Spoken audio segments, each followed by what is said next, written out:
આ સંપ્રદાયમાં પણ જોડનારા અને તોડનારા હોય, પણ ગજબિયા હોય છે, ઓળખાય નહીં ને. કહ્યું ને મહામાયા છે.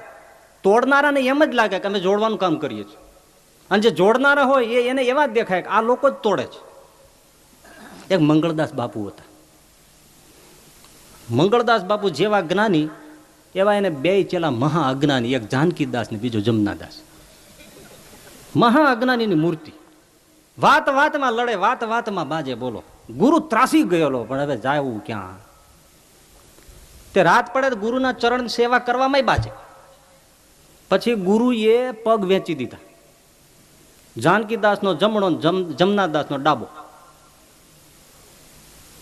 હવે એકાદ વેલો મોડો આવે અને બાપુને આ જમણો પગ કળતો હોય, પણ એ જાનકીદાસનો જમનાદાસ દાબે નહીં. એ મારો ક્યાં છે? એ તો જાનકીદાસ આવે ત્યારે થાય.